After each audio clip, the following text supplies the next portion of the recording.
If you're looking for a way to innovate in your business and maybe you're feeling tired of having to run everything on your own, or you feel like you could serve your clients better if you could bring somebody else on, today's conversation with Mikki is all about profit partnerships. Welcome to Process to Profitability, hosted by me, Samantha Mabe. Process to Profitability centers on strategic processes that reduce costs while increasing conversions, productivity, and efficiency for creative CEO women who are growing sustainable, successful service-based businesses. We'll discuss strategies that produce sustainable profits and how to apply these processes to your small business through solo episodes and some amazing guests this season. She is sharing how she approaches profit partnerships and why they can look like something like a joint workshop or a referral network, but really you're diving deeper in with somebody so that you can both work towards a single goal and bring both of your expertises to the table to serve your clients really well. We also talk a little bit about how business is evolving and why partnerships are going to be really important as we continue to grow and as the online space continues to be where people are looking for their services. Mikki of Connector Consulting empowers evolving entrepreneurs and human-centered CEOs to elevate value, voice, and visibility with distinct and disruptive strategies that connect the dots between purpose and profitability. Before building her business, Mikki Wilson built her identity as the Dot Connector, growing her personal brand across the North Shore and beyond. She is the Chief Energy Officer of Dot Connector Consulting, a human-centered business consulting firm that supports solopreneurs and small business service providers. When she's not connecting the dots, Mikki serves as the board leader for nonprofit organizations focused on education, entrepreneurship, and advocacy. Hi, Mikki. Thanks for coming on today. So excited to be here and talk about all things profits and partners. So I let everybody know your official bio at the beginning of the episode, but can you tell us more about kind of your business journey, how you got to what you're doing today, and maybe how you came into Profit Partners as a part of your business? Absolutely. We could have a whole podcast episode just on this alone, but I'll keep it super brief. The way it all started for me is 4 years ago. I started a business after suffering severe burnout from a 15-year corporate career. I had taken like a 6-month break after leaving my career. I started this business, and I started the business like showing up as a virtual assistant. So it's been a 4-year journey of rediscovering who I am, finding my chief energy officer identity and really pouring that into business. And how I'm showing up today is I'm a coach, a connector, a collaborator. I love working with solopreneurs and service providers to really focus on what their bigger picture is. My skill set is marketing and entrepreneurship in general. So that allows me to look at their business in a holistic way so that they are building a business that ultimately serves them. That's where we're at today. So many of us started off as generalists, like, I will do anything you want me to do to get paid money. And then we figure out where we actually want to be and where we can be helpful. And that's so much more beneficial for our clients too. Oh, I totally agree. And the funny part about this conversation is when I entered my business, I thought I would be building Squarespace websites. And then I quickly realized, I think as a generalist, we have so much expertise. I think when you start to try to funnel that down into a specific area and become a specialist, you quickly realize that you're either meant to be a generalist or you have to kind of figure out which specialty really brings you joy. And it was so funny. As soon as I started building websites, I was like, I don't know how long this is going to last. And it was really because I felt that I had great knowledge, but I ultimately was not serving great value with that particular skill set. So yeah, the plight of the generalist, either just figuring out how to do it all or getting very kind of narrow in that thing that you love to do the most. Yeah. And I love that perspective of like, we have to find the place where we have great knowledge, but we can also provide great value. And I think that is a hard place to find until you're years into business and it's still always changing. Yeah, I agree. I've seen this and I've always wondered why this 3 year mark is so critical for business owners. And I think that it's truly like going to college in a sense in your own business. You need time. And that time generally seems to average out to 3 to 4 years to figure out who you are inside of your business and to make sure that you're building a business that you actually like to wake up and go to every day. And I think that generally takes us about 3 to 4 years. But then what also happens, right, is we get into a period of like, all right, well, I really need to make this business work now. Like playtime's over. I need to really make this business work now. And then we start to get stressed if we feel like we haven't figured it out yet. So I love my coaching style is allowing my clients to play in possibility while really looking at profitability. And that's kind of like, it sounds like it's not possible, but you know, through we get there somehow. There's a lot of ways to the finish line, as I like to say. Yeah. Everybody talks about, most businesses won't make it to 1 year, but I think that 3 year mark is hard. And for a lot of people that started their business in 2020, like we're hitting that 3 year mark. And this is where it's rubber meets the road. We've got to either do it or we've got to let go and find something else. It's a good point. Sustainability, right? I think sustainability starts to creep in. Like the first 3 years can feel really fun if you're in like a peak. A lot of people were profitable during the pandemic because they were very flexible in being able to provide their genius from the comforts of their home. But now, as we're starting to see, I think there's a lot of shifts in our external environment, but as we're starting to see the world shift into, again, this not really so much a new norm, but this new idea of like life is different, but we're going to go back outside into it. And how do we deal with that? We're seeing an economy that's a little bit tougher for all of us, whether we have been profitable over the last year or whether we've been struggling with profitability. Things just cost more. Decisions are a little harder to make. So yeah, I think that we're all in a period of sitting back and saying, okay, so what's next? If it hasn't been working, how do I get it to work? And if it has been working, but all of a sudden it stopped working, that's scary too. How do we all come together? Partnerpreneurship found me, let's say. So this concept, I started seeing it around, but this concept of people working together for the benefit of people, I think that has been around. But as I teach my students marketing and entrepreneurship, it's very clear that there's a shift happening that we're living through of 20th century business moving to 21st century business. So it's less about profitability being the priority, but people being the priority. But then also having faith that if you put people first, profits do then follow.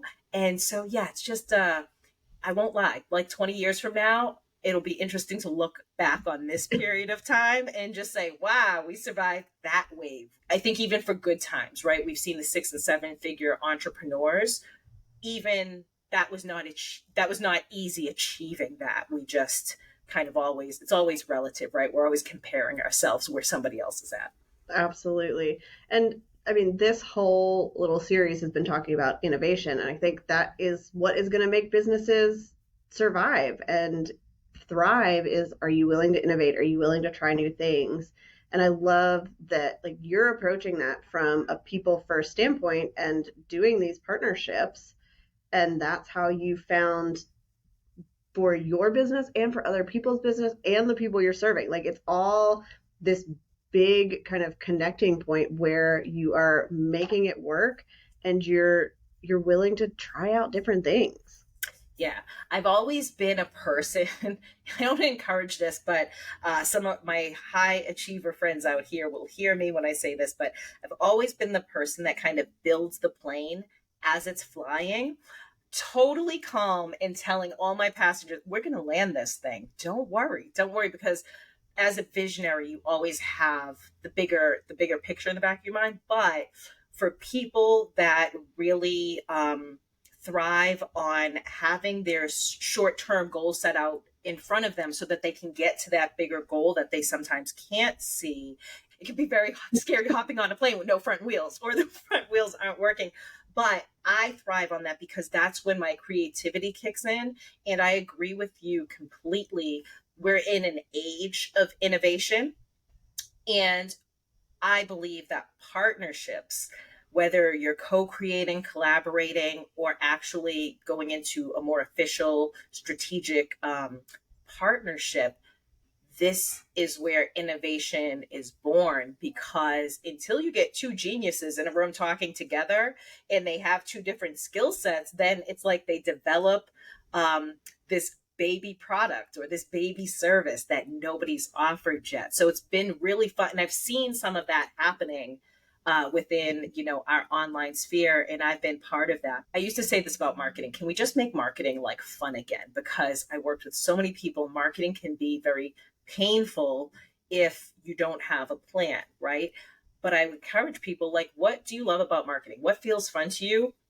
Do more of that, because we generally will just do more of what we have fun with. So I encourage people, when sales are slowing or clients aren't pouring in, if you have the resources or the ability to just find a playground of possibility and start to create a partnership strategy, that can really help ease some of, the pain of being 100% responsible, for your business. Business is much more fun when you can share resources. You have somebody that you can share some risk with, or like bounce your ideas off of. And it's a less siloed way of working, especially for solopreneurs, because sometimes we just don't get a chance to get out of the box as much as we'd like to. Yeah. So today we're talking about what you've kind of coined as profit partnerships. So can you explain what those are so people understand kind of how they're different from some of the relationships we've thought of as partnerships in the past? Yeah, I've really been living and breathing this. So, profit partners, profit partnerships, this whole concept really started for me as a connector. I have the ability to refer so many people out, especially the background of marketing, refer so many solution providers, service providers for certain things. And I would tell people, I am great for your big picture stuff, but let me connect you to one of my, what I started coining is just partners, because I have a wide network. And so I love this network because it's more than just social capital to me. It's really being able to connect people with the specific solution they need in that moment. So it took me probably like a year into the business to realize, like, I wasn't looking at how to monetize my referrals necessarily, but I just knew that I had so many different layers of partnerships, from just simple referrals, people that I could say, hey, go see this person. I trust them. I've worked with them before, and that had a lot of value. But then I had people that would come to me and they wanted to collaborate with me in like a workshop setting. They brought a certain expertise. I had a certain expertise. I started noticing that they were happy to come to me because I had no problem doing, like, not the majority of the work, but I would just get things done quickly. That would make them feel so much better. And they were like, I just want to be paid like $100 or whatever their value was for the service they were providing. And I was like, oh, I like working like with my friends. That feels fun. And then most recently, I piloted a dual coaching program with one of my own coaches.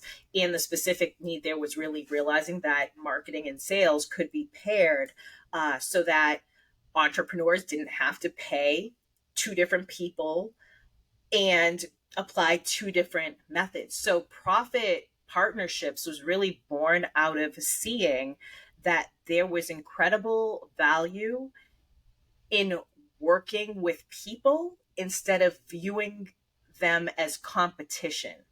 in a sense. And when you're a marketing generalist, it's like everybody could seem like competition at any given moment.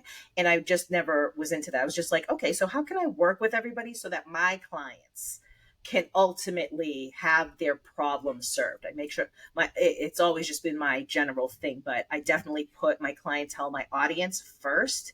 And that's how I approach solving their problems. That's how profit partnerships were born. And then I just started seeing it's like the red car. I started seeing people start to talk about it. And I said, you know what? I'm going all in, head first, and really starting to talk about this because I believe that partnership, and my newer term, because it's more of a business model now, is partnerpreneurship. This is a way that people who are in that third or fourth year, it could be your 17th year, but this is a way in a competitive, and meaning externally with like the economy and everything, in a tough environment, partnership could literally be the way to breathe life back into your business, into your profitability, into your life. Because if it's been a tough time doing it solo, it feels so much better when you have support, whether that's a couple of partnerships, one partnership. It's much like a marriage too. I like to say it's nice when you come home and somebody has cooked the dinner for you. Yeah. So what, like this partnerpreneur business model, if somebody's thinking, okay, I like partnering with people, I've referred people out, what does it look like to transition or maybe just add it as part of your business model instead of just I have referrals, sometimes we work together. How does that play out? I got it. And don't mind me, your audience, for looking off to the side. I actually brought up notes for this one because I have a framework for this. And there is an actual strategy. So the first thing I would say is, before even reaching out to anybody, just whip out a piece of paper and start to write down people that you would love to potentially work with, collaborate with on something. You don't even have to think about the what yet, but just like people you love. Like I love working with Samantha, and I do a mastermind together. So I love your energy, your vibe. We could totally sit down and say like, okay, I do entrepreneurship, you're doing web, but it's just identifying people that you love to work with and then going into the goal planning. So it's much like strategy. So I will give my framework. Since I'm the dot connector, the framework is simply DOTS, DOTS. DOTS is define, outline, target, and survey. So very quickly, you're going to define your objectives for a partnership.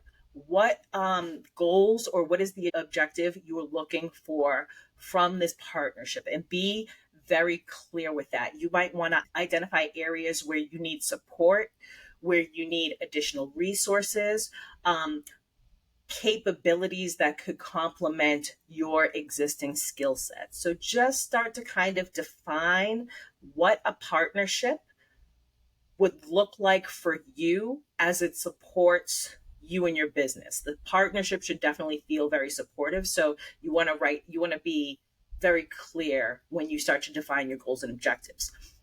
The outline is the plan. Again, it's the resources. What do you need? Start to get a little bit more specific.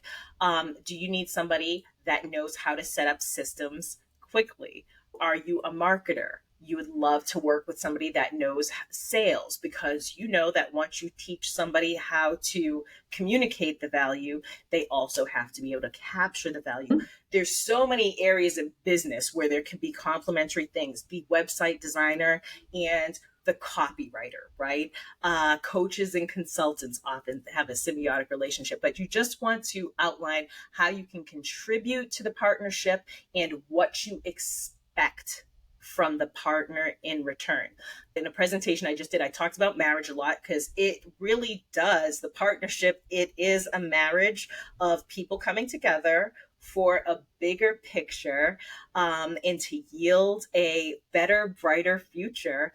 But much like dating, we should know what like the deal breakers are and things in advance, so that keeps us out of any extra stuff towards the end. So targeting is really just finding your profit partners that align with your business goals and your target value. So think of this as your target profit partners as opposed to your target market. You just want to make sure that you line up together.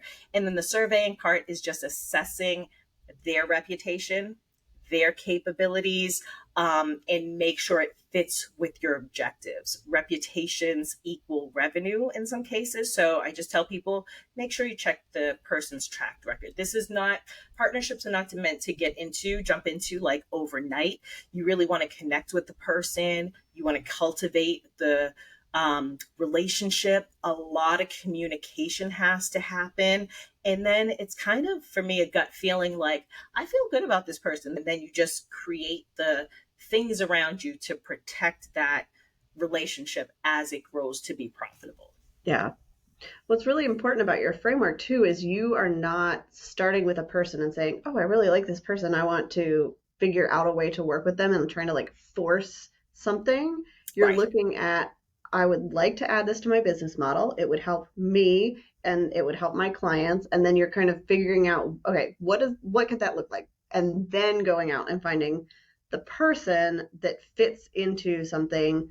When I look for guests, generally I have an idea of a topic I want to talk about. So I find a guest to fit that instead of, oh, I really like this person. Let's try to come up with something that we could share on the podcast that isn't going to be as good of a fit because we're forcing it.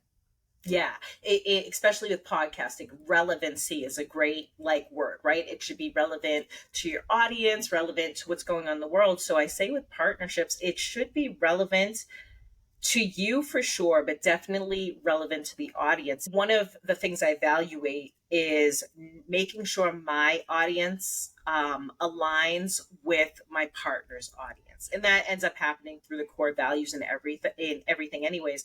But I really love finding the portion of their audience that I can really serve because I know it matches and they've not yet discovered me. It's the same for me as well.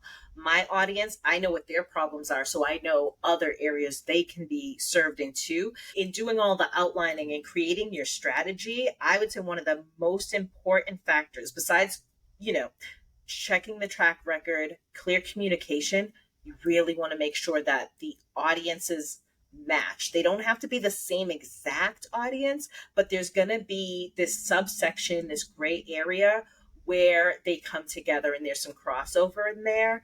And that helps open the door for so many other opportunities as well too. But yeah, it's that relationship of just making sure you're really serving who you're meant to serve. And then you can figure out how the skill sets come together or what else needs to be. But really, the most important part about partnerships in general, or actually one of the key factors for a successful partnership, are two partners that put people before profits. Because if we're always focused on the profit piece, when things stop working and our people are unhappy, it's almost like you don't know how to solve the problem because you're looking at it from a profitability point of view as opposed to a problem solving point of view. And the whole point in partnerships is to solve problems in a bigger and better way.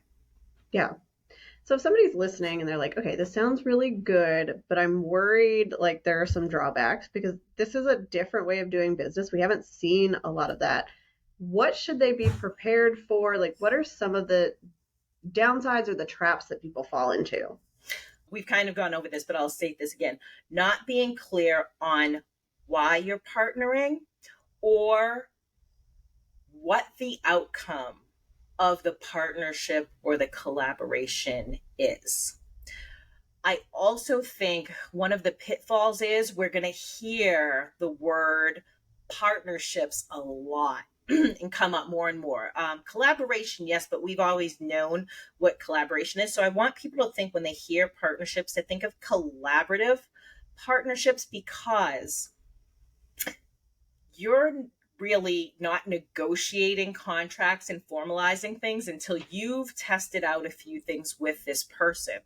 The big pitfall is thinking that partnerships are structuring part of your business and giving over a piece of that business to somebody, or these just very, very deep levels of strategic alliance. Those are all great and dandy. I am just introducing the power of partnership and collaboration for people who are considering that as a business model for cash flow. So I tell people partnerships do not guarantee profitability. Your business model guarantees profitability. So when I talk about partnerpreneurship in this term of profit partners, profit partnerships, it is part of my business model to work in collaboration with people at different levels. So the pitfall is do not go into partnerships solely thinking that's a solution to your profitability, because partnerships do not guarantee profitability. So go back to your business model, and you really want to keep that in mind when you're looking to work with people. The last thing I'll say quickly, if you are interested in partnership, you're like, okay, I don't know what this looks like, this feels like a lot, start with co-creating. Start with co-creating. Find a couple of your business besties. Maybe the three of you have digital courses and they would all complement each other in a package. Talk about how you can package your courses to serve your client in a much deeper way than if they were just to get that one piece of content as opposed to three. And then there's more value in that. And my big thing is circular community within our online community, particularly, is that I want everybody to win. Partnerships should be win-win situations. So just start with co-creating, talk about what collaborating looks like. You can start to play and test products and offers without yet having to worry about, okay, how are we splitting? You want to have talks about how you're splitting money and what systems you're using. But I encourage people, if you're really looking at partnership as part of your bigger business model, start with co-creation. And you can Google that. There's a million examples of how people can co-create together. But that's how I look at the phases of partnership. Co-creating is if you're interested and you want to play around and say, hey, what can we put together that actually has value? And then you test your market. You put it out there. The market will tell you, oh my God, we love this. We haven't seen anybody doing this. When I piloted that dual coaching program, I hadn't seen two coaches inside of one program with two different expertises serving clients super deeply. I hadn't necessarily seen that yet in my experience. As soon as I produced that, I started seeing some other people doing that. And I said, it makes sense, right? Why wouldn't you have a coaching program with two coaches if they have complementary expertises? So the process of co-creation is really just the basic way of saying, let me see if I like how this feels. Collaborating is the next step in, okay, let's sit down and let's really launch something specific together that benefits us both.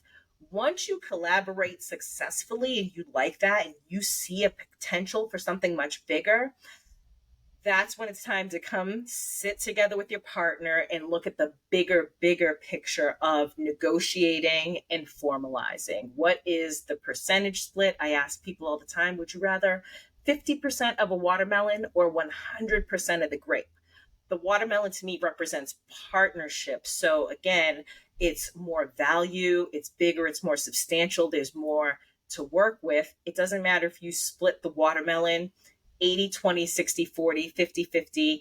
It just has to feel good for both partners. Not all partners want to do 50% of the work. Some of them are like, hey, if you're happy with doing 70, I'm happy with getting 30. So it's those types of conversations. And then that's when I say, do not just have a partnership and run profitable partnership programs or events or whatever have you without having your legal stuff together, your financial stuff together, because what you don't want is there to be some kind of hiccup where now you and the partner are at odds, because everything you built can start to crumble, especially if your audience and your community starts to see conflict or lawsuits, right? We've seen this in our online coaching world. So it's like, what prevents all this?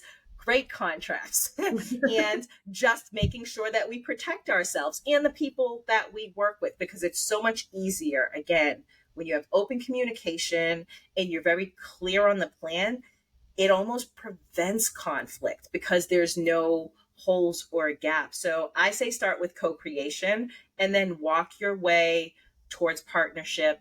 And I am not a legal expert, but I'm telling you, if you're thinking partnerships, find your legal contracts business bestie. And I go to her as soon as things start to get really serious. But right now, I play in a playground of possibility to see what works and to see kind of what the market needs for now. So I'm really in that innovative piece. Like, how are we solving the problems of tomorrow, but developing the content and the courses and all the good things for it today? Yeah, that makes a lot of sense. And I like the idea of starting with something small. Bundle your products together, have a webinar. And like I think most people are pretty familiar with that level of collaboration, but it gives you a really good feeling of, okay, is this person going to show up? Are we going to hit the right spot in the market? Are they going to be like my high school lab partner that did none of the work and just copied my notes down? People have had so many bad experiences. It's a way to test that out before you're jumping in with 2 feet. And then you can kind of build on that and say, okay, well, this worked really well. Our audiences clearly liked it. Let's see what we can do from here. And then, of course, you've got to get your legal stuff in order. But I like that you mentioned it's not always going to be 50-50. It is up to you as partners to figure out how much work you want to do, how much value there is in what each of you is bringing. And then you've just got to lay all of that out so that if you decide to make a break for some reason, it's going to be more amicable. You can do that well. Yeah, yeah. I did not even follow the process that I've written for other people. I kind of had to learn from my own mistakes to be able to present a clear path for people to be able to write a strategy and to know what the process of engagement looks like. But I laugh and I want to be fully transparent is I have no contractual obligations to my partners right now. A lot of them are actually, we have some kind of pre-existing relationship, whether I have been a client of theirs or they've been a client of mine, or we are friends within the same community. But I'm starting to creep up on our dual coaching program. My partner and I, that we talked about being a business all by itself and how do we build a business around that, because then you get into your systems. It's like, okay, where's the money coming out of? Does it make sense for it to come out of Dot Connector Consulting if this program is something entirely built outside of Dot Connector Consulting? So full transparency, I'm in my area of figuring out what works for me. Because my business strategy is based off of intuition, I just have to have this natural connection with people I want to work with. And then it's kind of playing around in that co-creation and collaborating to see what we develop. One of the most recent collaborations I think I'm going to walk into is I have all this great content, but I don't build courses. I don't do video editing. I could do all these things, right? But they would take me forever and it's not my expertise. So I have two business friends that I work with. One does video editing. The other one loves putting together Kajabi courses. I have all this content. So I reached out to them and I said, hey guys, would you be interested in the three of us coming together? I have courses that I would like to develop. You have talked about maybe wanting to turn this into a service. Could we possibly come together and combine all of our expertise? I'll walk away, yes, with a product, right? My promise to them really is this is where I take what you helped me create and go out and tell people how this was created, because you're a Kajabi expert, because you're a video editing expert, and because I'm a person, an educator in real time. Let's combine these. I can quickly get tons of content out to my audience, but then I can also show my audience the power of collaboration. So that is just another example of taking service providers who have specific specialties, but then combining that with something I might need. So partnerships are profitable even when they don't produce actual revenue. So for my friends out there, please get clear also, not on what you want from the partnership, but what are you looking to gain from the partnership? Is it profits? Or is it something more? And that's when we go into the innovation again, too. So there's so many different ways to partner up. You can I encourage people, your business besties, become clients of theirs. That's the best way to learn about their capabilities and how you feel about their client process. Barter and trade if it's within your wheelhouse to be able to do that. I will close by saying this. It really came to me when somebody said, Mikki, I'm not an entrepreneur, but I feel like I'm a person that could survive in partnership. And that really weighed on me. I think that they just don't see a business model where they have to be the person doing 100% of everything. And if that is you, the solo CEO out there, you are creating great impact and value. I would challenge you to at least play in possibility and think of, could I provide even more impact and value if I worked in tandem with someone? And that does not mean they have to own your business. That just means you can create really cool things together. Yeah. And I love that you don't have to approach this from, I'm bringing on somebody, they're going to be like, own 50% of my business and they're going to have to help me make decisions. Like, this is kind of, it's a separate thing. It's like you said, with the person you're working with, we're considering, does this become its own thing?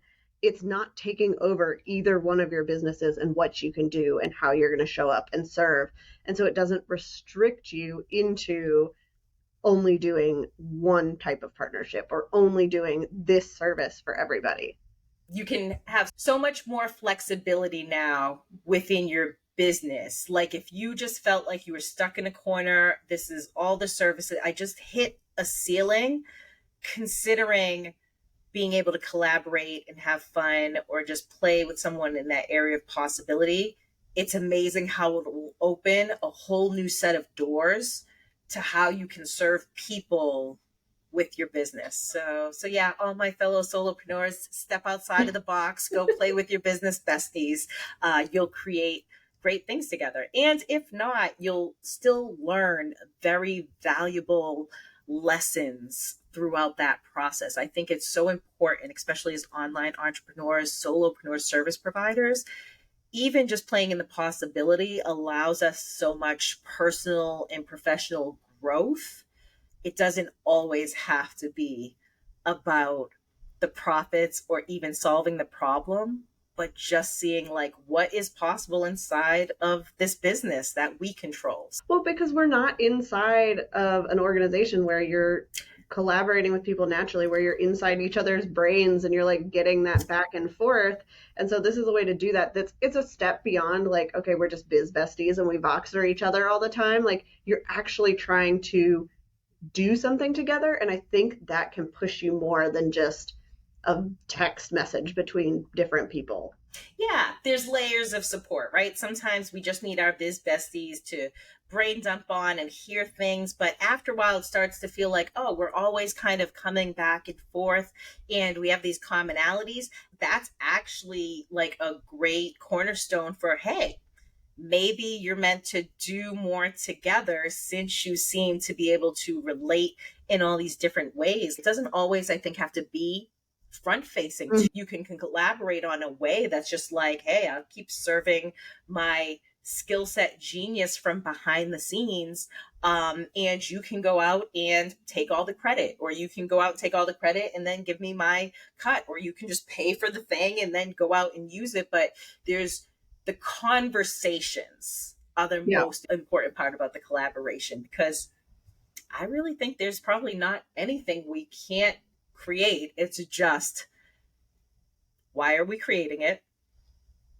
Does it meet one of our goals? Is it a SMART goal, meaning like, does it match for profits? Or is it a heart goal? Just, I want to solve more of these types of problems for more people.